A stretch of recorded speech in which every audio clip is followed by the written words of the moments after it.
let's get into the latest news and rumors around the Seattle Seahawks. And I saw this report, and I was like, wow, we're getting really wild, aren't we? Welcome into NFL silly season, ladies and gentlemen. So for starters, the background here, which I think is essential.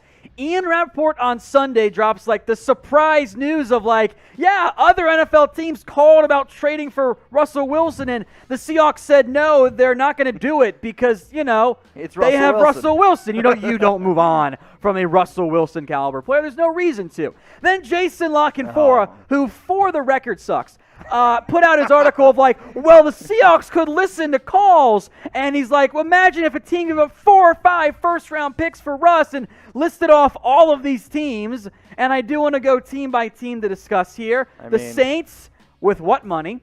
The Raiders, this is not the first time we've seen the Wilson Raiders stuff. I think it was Mike Florio did it like a year and a half ago. Was like, do that one. The Dolphins, I just swap out Watson for Wilson, I guess. They're the Jets. But by the way, the premise of this article was Wilson wants to go to a contender. Why is the Jets on here? What? Doesn't make any sense. It's because La Canfora's burner account is Dan Scalariano. Nice. The Bears are in there. The Cowboys, Washington, Pittsburgh. Again, with what money for Pittsburgh? Like, it doesn't make sense. Yeah. Like, La Canfora's right. All of these teams should have interest, which is why the Seahawks aren't going to do it. I mean, it's not that hard. Realistically, there's like a handful of teams that shouldn't really have interest in Russell Wilson. Exactly. So all I'm saying is, La Canfora, you can do better. I know that. Now, if you were going to try to go out and trade for a player like Russell Wilson, if y'all want to go ahead and get the perfect package, 20% off and free shipping on the best male grooming products out there.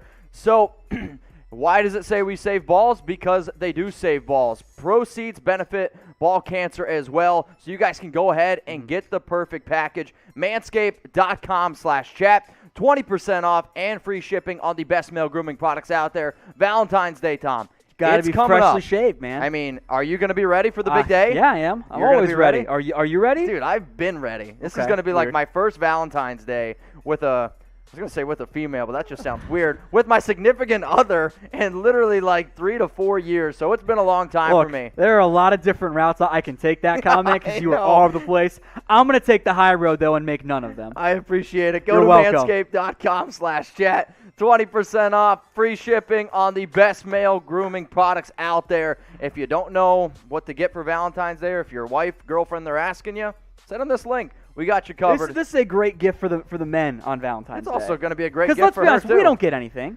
No, At least gift-wise. Yeah. Okay, Tom. Got it. All right. So, again, get the perfect package, 20% off, and free shipping on the best male grooming products out there.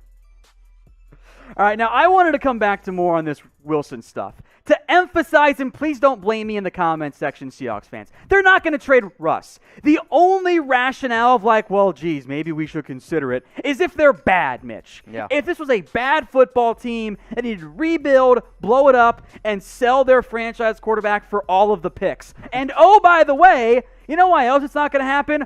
Russ has a no-trade clause. Oh. So even if he wanted to, or they wanted to move on from him, he'd be like, yeah, I want to stick in Seattle. I think he likes it there. Again, he just won the NFL Man of the Year award. So from the Seahawks perspective, the La Canfora article is just dumb. Like, it's wild to me that, like, the report was they're not listening, they're going to say no, and then the CBS La Canfora was like, but what if they did? No, not going to happen. I mean, seriously. Again, I think the only people that you would honestly consider trading Russell Wilson for, Patrick Mahomes, never going to happen. Deshaun Watson, which I think would actually be something interesting, but that's not going to happen. The problem here, and I think this is the case for a lot of NFL teams, is if you think you have a top 5 or top 5-ish quarterback, why would you just roll with him because you know he works in your system. Yeah. Like, you're just interjecting risk of goes to a new city, goes to a new team. Maybe it works, maybe it doesn't. Like, if you were Seattle and you were blowing it up, based on the reported asking prices of Carson Wentz for 2 firsts, I'd probably ask for 6. Yeah, I am. I was just going to say, if Carson Wentz and a guy like Matthew Stafford, they're going for 2 first round, if it's anything under 5 first-round picks, I'm going to hang up the phone and I'm going to laugh at you. But go down in the comments section. Let us know how many first-round picks is Russell Wilson worth.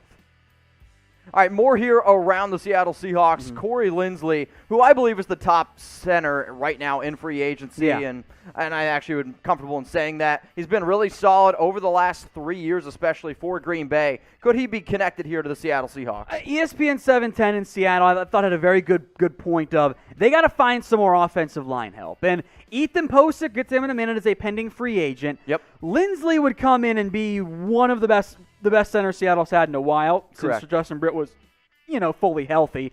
He's going to be expensive, though. As he and should. I think that's like the number one problem as it relates to this discussion is that Seattle doesn't have a ton of money. Lindsey's going to turn 30 in the very near future. At that point, okay, you're throwing big money at him. Let's say it's a 3-year deal for near top-end center money. That's probably fine. You get an upgraded center. What do you think, 15, 16 million? Somewhere in that range, I suppose. Or even if it's a little bit less, let's just say it's 12 or whatever.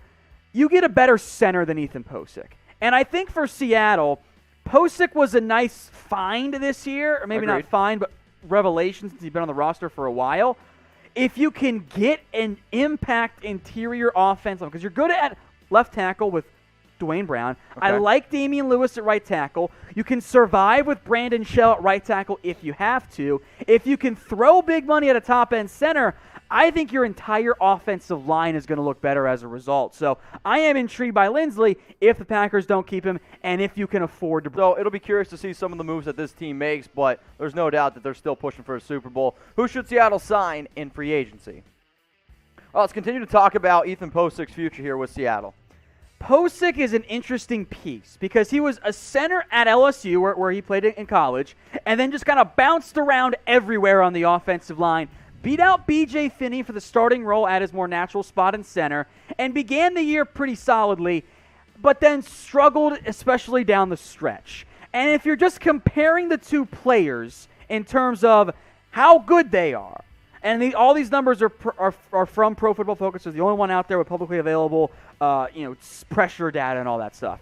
The numbers speak for themselves. Yeah, yes, it's not even close. Yes, it's fewer reps for Linsley, but 1 sack and 4 pressures versus 2 and 18. Even if you balance it out to make the snaps even, Linsley's the better player. The run grade's substantially better. So I like this idea by ESPN.